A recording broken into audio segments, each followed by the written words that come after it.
Tagore children academy senior secondary school सुरजट झुंझुनू की online classes में आपका स्वागत है। आज इस वीडियो में हम समरूपता की एक्सरसाइज 11.2 के क्वेश्चन नंबर 3, 4, 5, 6 का हल करेंगे। अतः इनको सरलता से सीखने के लिए वीडियो को अंत तक जरूर देखें। तो यहाँ देखिए क्वेश्चन नंबर 3 जो है उसमें आपको दिया हुआ है कि कोई त्रिभुज है ए बी सी। ये त्रिभुज ए बी सी और यहाँ त्रिभुज के आंतरिक भाग में कोई ओ बिंदु है। उस ओ को ए से मिलाया गया, ओ को बी से मिलाया गया और ओ को सी से मिलाया गया। अब ये आपको कह रहा है कि ये जो ओ ए जो है इस पर कोई बिंदु एल है, ओ बी जो है इसके ऊपर बिंदु कोई एम है और इसके ऊपर कोई बिंदु एन है। और यहाँ कह रहा है कि ये जो एल एम जो है ये एल एम वो कह रहा है कि ए बी के समांतर। इसी प्रकार एम एन जो है वह बी सी के समांतर है। तो आपको सिद्ध करना कि एल एन जो है वह ए सी के समांतर होगा। तो यहाँ देखिए उसको हल करने के लिए आप सबसे पहले तो वही कहेंगे कि दिया हुआ क्या है आपको प्रमेय के अनुसार। तो दिया हुआ है आपको त्रिभुज ए बी सी में ये जो एल एम और ये जो एन बिंदु है वो एल एम और एन जो बिंदु है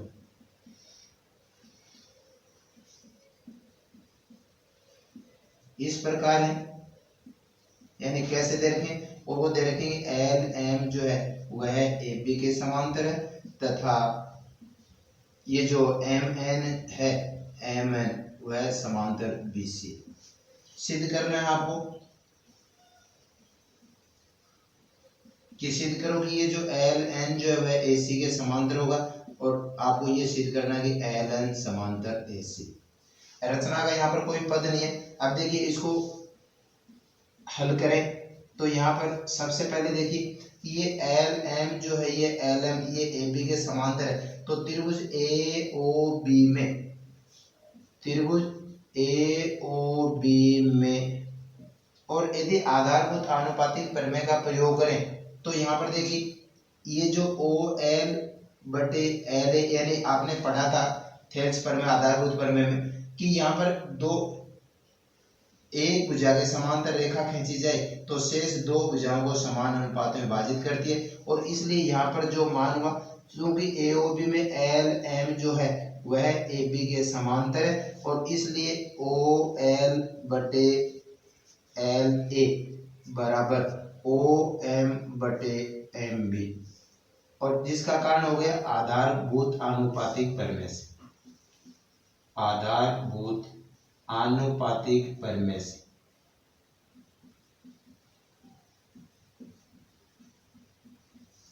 जो उस आधारभूत आनुपातिक प्रमेय में था कि त्रिभुज की किसी एक भुजा के समांतर रेखा खींची जाए तो शेष दो भुजाओं को समान अनुपात में विभाजित करती। इसी प्रकार त्रिभुज ओ बी सी को लेकर हल करें। त्रिभुज बी ओ सी कहे ओ बी सी कहे और यहाँ पर देखिए त्रिभुज बी ओ सी में ये एम एन और ये जो बी सी है ये दोनों समांतर है एम एन समांतर बी सी। और यहाँ भी उस आधारभूत प्रमेय का प्रयोग करें तो देखिए उस आधारभूत प्रमेय का प्रयोग करेंगे तो ये मान हो गया आपके पास ओ एन बटे एन सी। ओ एन बटे एन सी बराबर ओ एम बटे एम बी और ये भी उसका कारण जो है वह आधारभूत प्रमेय के आनुपातिक कारण से आधारभूत आनुपातिक जो प्रमेय उस कारण से आप कह सकते कि ओ एन बटे एन सी कहें या सी एन कहें बराबर ओ एम बटे एम बी। अब यहाँ समीकरण नंबर 1 और 2 की तुलना करें तो देखिए 1 और 2 समीकरण को देखें इनकी तुलना करें तो यहाँ पर जो ओ एम बटे एम बी यहाँ भी ओ एम बटे एम बी इसका मतलब हो गया कि दो दाएं पक्ष है वो दोनों बराबर है तो बाएं पक्ष भी क्या होंगे बराबर होंगे और ओ एल बटे एल ए बराबर ओ एन बटे एन सी। अब ये कह रहा है कि ये ओ एल बटे एल ए और ये कह रहा है ओ एन बटे एन सी कह रहा है कि ये अनुपात में बराबर है और ये जो था ये अनुपात बराबर होता है तो उस स्थिति में आप ये कहेंगे कि ये अनुपात बराबर है दोनों के दोनों तो ये रेखाएं भी समांतर होंगी और इसलिए एल एन जो है वह समांतर हुआ AC के, और इसका कारण हुआ आधारभूत प्रमेय के विलोम से। आधारभूत आनुपातिक जो प्रमेय थी उसका जो विलोम था प्रमेय के विलोम से। और उस विलोम में क्या था कि यदि ये अनुपात बराबर है, यानी दो भुजाओं को समान अनुपात में विभाजित करती है, तो वह रेखा तीसरी भुजा की क्या होती है, समांतर होती है। तो इस प्रकार क्वेश्चन नंबर जो 3 था ये उसका हल है। तो यहाँ पर त्रिभुज AOB में ये रेखा और ये रेखा दोनों समांतर है, इसलिए उसको आधारभूत आनुपातिक प्रमेय के अनुपात प्रयोग करें तो उसका OL बटे LA बराबर OM बटे MB। इसी प्रकार यहाँ पर MN और BC समांतर है, तो फिर त्रिभुज BOC में यदि आधारभूत आनुपातिक प्रमेय का प्रयोग करें तो OM बटे BM MB OM बटे MC, और यहाँ की दोनों की तुलना करें तो आपको प्राप्त हुआ OL बटे LA बराबर ON बटे NC। और ये अनुपात तभी बराबर होते हैं जब ये रेखा LN और AC समांतर होती है। और यहाँ पर इसका आधारभूत आनुपातिक प्रमेय जो थी उसका विलोम था, उसमें ये था कि यदि दो भुजाओं को समान अनुपात में विभाजित करें तो तीसरी भुजा की वह समांतर होती है। तो ये था क्वेश्चन नंबर 3 का हल। क्वेश्चन नंबर 4 में देखिए, कह रहा है कि आपके पास में कोई त्रिभुज है ABC, ये त्रिभुज है ABC, और इस त्रिभुज में कह रहा है कि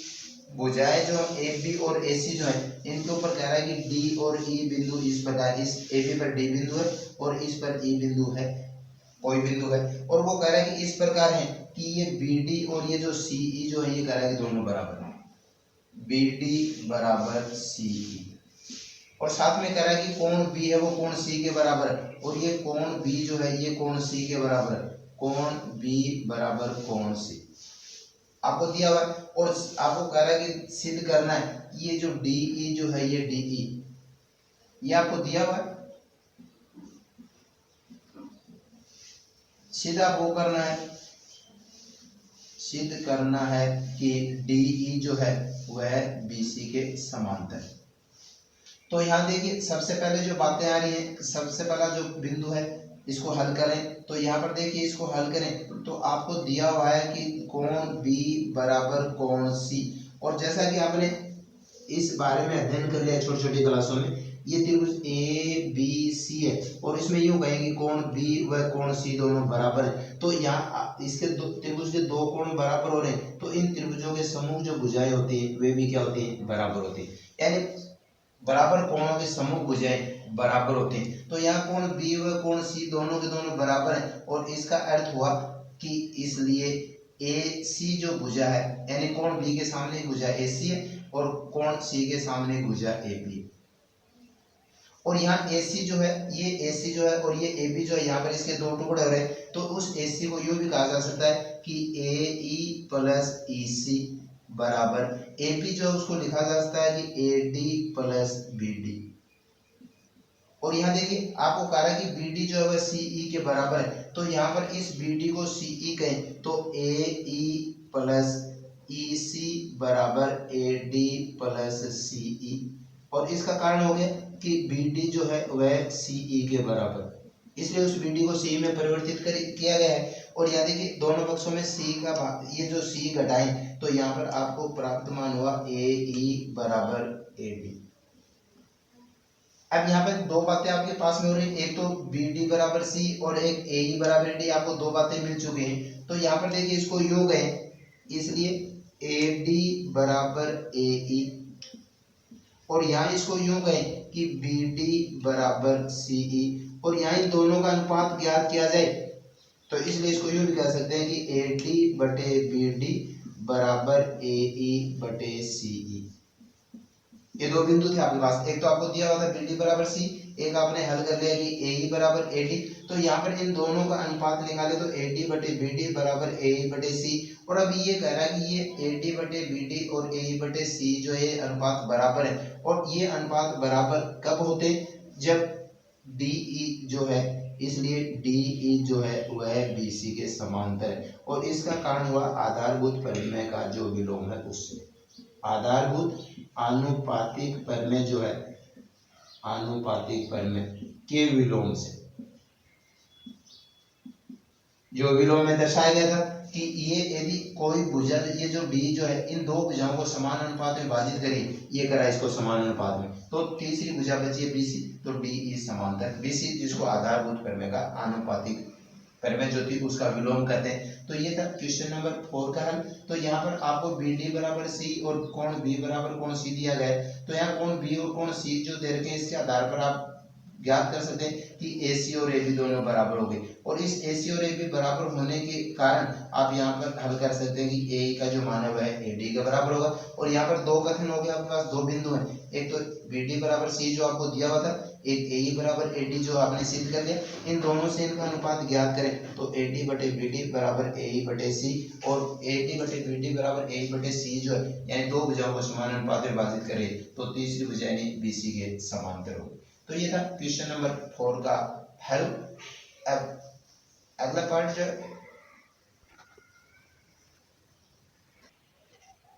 याद देखिए, क्वेश्चन नंबर 5 में आपको कोई आकृति दी हुई है, जैसे ये आकृति दी हुई है ABC, और इसमें कह रहा है कि DE जो है, ये जो DE है वह कह रहा है कि BC के समांतर है, और फिर आपसे कह रहा है कि CD जो है वह EF के समांतर, और ये जो CD जो है ये CD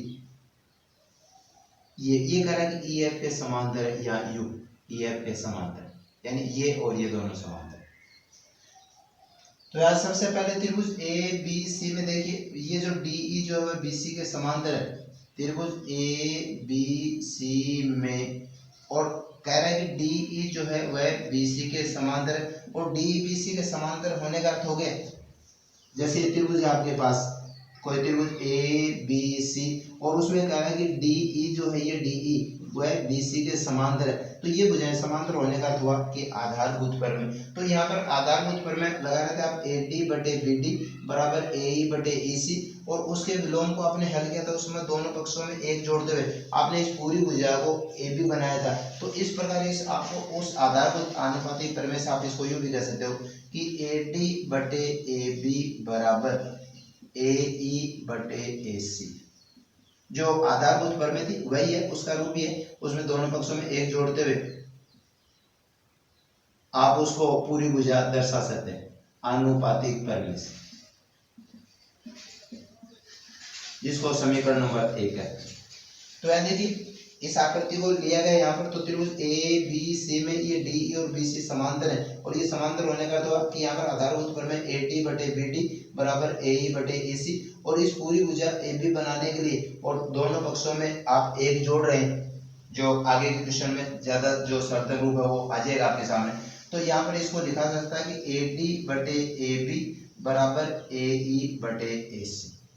और इसी प्रकार से दूसरा जो त्रिभुज है उसमें देखिए आपको ये कह रहा है कि ये जो CD जो है ये इस EF के समांतर है, तो यहाँ पर कौन सा त्रिभुज हुआ ADC या त्रिभुज ACD में, त्रिभुज ADC में, और फिर देखिए ADC में ये जो CD जो है DC है वे EF के समांतर है, यानी CD समांतर EF, और यहाँ पर भी उस आधारभूत प्रमेय का प्रयोग करें तो मान हो गया AF बटे AD बराबर AE बटे AC, जिसको कहते हैं समीकरण नंबर 2। यानी इस त्रिभुज के ADC इसके लिए ये भुजा और ये भुजा समांतर, और ये भुजा समांतर होते AF बटे AD बराबर AE बटे AC, और यहाँ पर इस समीकरण नंबर 1 और 2 की तुलना करें तो देखिए समीकरण नंबर 1 और 2 की तुलना करें तो यहाँ पर दोनों के दाएं पक्ष जो देखिए समीकरण नंबर 1 में AE बटे AC और यहाँ पे AE बटे AC, तो समीकरण नंबर 1 और 2 से ये बाएं पक्ष बराबर होंगे, तो AD बटे AB बराबर AF बटे AD। अब यहाँ पर वज्र गुणा करें इनको तो देखिए वज्र गुणा करेंगे तो AD स्क्वायर बराबर AB गुणा AF, और ये आपसे सिद्ध करवा था कि सिद्ध करो कि AD स्क्वायर का जो मान है वह AB गुणा AF के बराबर। तो इसको हल करने के लिए देखिए सबसे पहले AD और AB जो भुजाएं उसके आधार पर बातें करें तो ये संकेत कुछ थोड़ा सा, ताकि आपको आसानी से समझने में सरलता हो सके कैसे किया गया। तो यहाँ पर इस AD और इसकी बात कर AD स्क्वायर और फिर कह रहा है AB, तो यहाँ पर त्रिभुज ABC में यहाँ पर इसकी भुजा को AD को ले रहे हैं अनुपात के रूप में, तो यहाँ पर इसके अनुपात को AB ले सकते हैं, जिसकी प्रक्रिया जो होती है वो एक जोड़ने पर होती है। और यहाँ पर भी वही है कि AE बटे AC का आ गया जो समीकरण नंबर 1 है। फिर ये भुजा और ये भुजा दोनों समांतर, तो उसी प्रकार से AF बटे AD बराबर AE बटे AC, दोनों की तुलना करें तो AE बटे AC इसका मतलब दाएं पक्ष बराबर है, तो बाएं पक्ष भी क्या होने बराबर हो। और ये बाएं पक्ष बराबर होने का अर्थ हुआ कि यहाँ पर दोनों की तुलना करने पर ये दोनों पक्ष बराबर आ रहे हैं, और वजन गुणा करें तो यहाँ पर वजन गुणा करने पर आपको जो मान पूछा गया जो AD स्क्वायर बराबर AB गुणा F, उसका आपको हल प्राप्त हो जाए। क्वेश्चन नंबर 6 में देखिए आपको आकृति दे रखी है, कोई इस प्रकार की आकृति दी हुई है।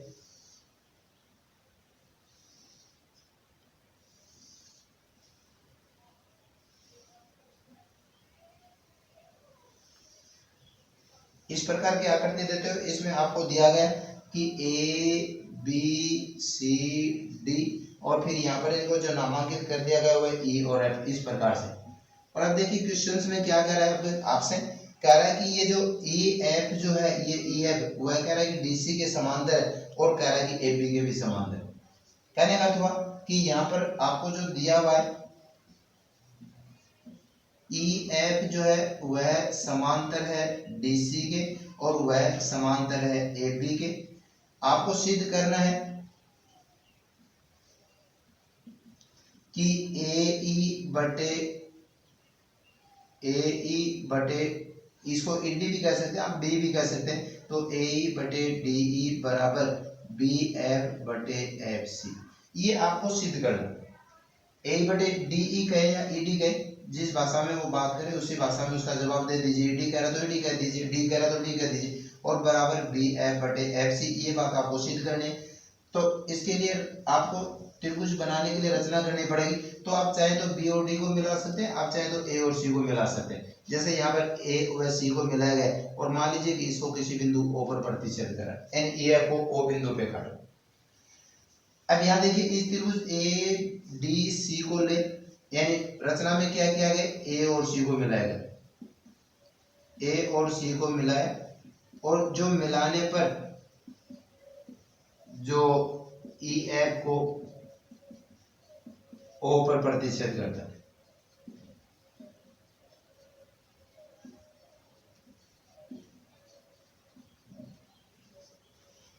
अब यहाँ पर इसको हल करें तो देखिए वही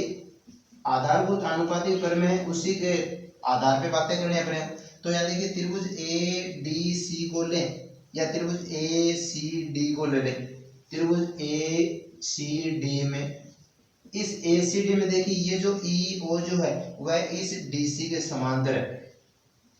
EO समांतर DC, और इसका कारण ये था आपको EF जो है वह DC के समांतर दिया गया था, और इसलिए EO जो है वह भी इस DC के क्या हुआ, समांतर हो गए। और यहाँ पर यह था कि एक भुजा के समांतर रेखा खींची जाए तो शेष दोनों भुजाओं को समान अनुपात में विभाजित कर दिए। तो यहाँ पर आपको क्या प्राप्त हुआ कि इसलिए AE बटे ED बराबर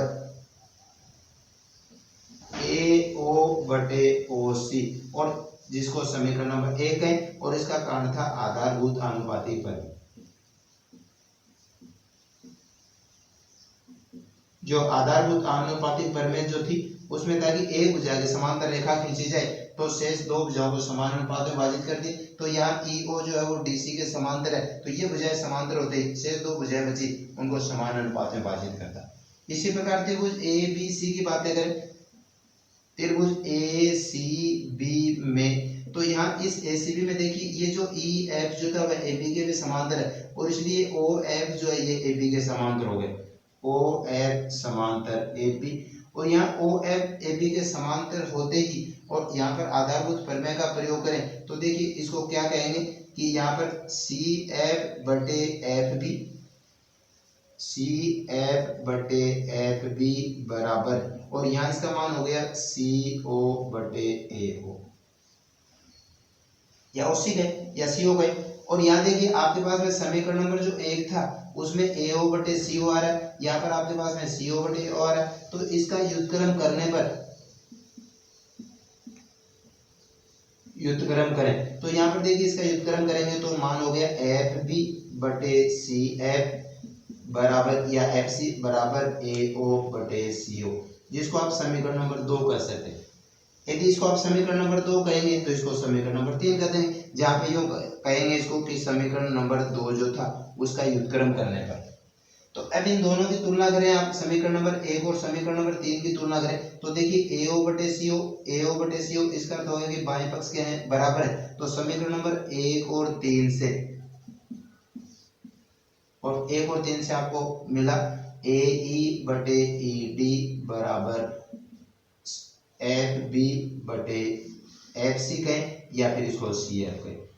और यही था क्वेश्चन नंबर जो 6 था उसका, कि आपको यहाँ पर ABCD को चतुर्भुज दे रखा है, जिसमें कह रहा है कि ये EF है, ये इस DC के समांतर है और AB के भी समांतर है। तो आपको सिद्ध करना था AE बटे यानी ये और ये अनुपात इस और इस अनुपात के बराबर है। तो यहाँ पर रचना की गई है कि ये जो AC जो है इसको मिलाया गया, या आप चाहें तो BD को मिला सकते हैं, और यहाँ त्रिभुज ADC में ये भुजा और ये भुजा समांतर होते आधारभूत प्रमेय का प्रयोग करते हुए समीकरण नंबर 1 प्राप्त किया गया। यहाँ पर इस त्रिभुज में आप आधारभूत प्रमेय का प्रयोग करेंगे तो थोड़ा सा ध्यान रखिए कि यहाँ पर आधारभूत प्रमेय लगा रहे हैं तो देखिए ये दोनों भुजाएं जो आ रही है वो C बिंदु पे मिल रही है, तो उन अनुपातों को आपको C बिंदु से लिखना है, नहीं कि आपको इधर से लिखना है। तो इस प्रकार आपको मिला CF बटे FB बराबर CO बटे AO। लेकिन यहाँ समीकरण नंबर 1 में AO बटे O से आ रहा था, यहाँ पर CO बटे AO आ रहा है, तो इसको AO बटे CO बनाने के लिए इसको व्युत्क्रम करते हुए समीकरण नंबर 1 और 3 की तुलना करें तो यहाँ पर दाएं पक्ष बराबर, इसलिए बाएं पक्ष भी क्या होंगे, बराबर होंगे। और यही था इसका हल। तो इस वीडियो में आपने एक्सरसाइज 11.2 जो है उसके प्रश्न नंबर 3, 4, 5, 6 का अध्ययन किया। तो इनको सरलता से सीखने के लिए इसको अंत तक जरूर देखें।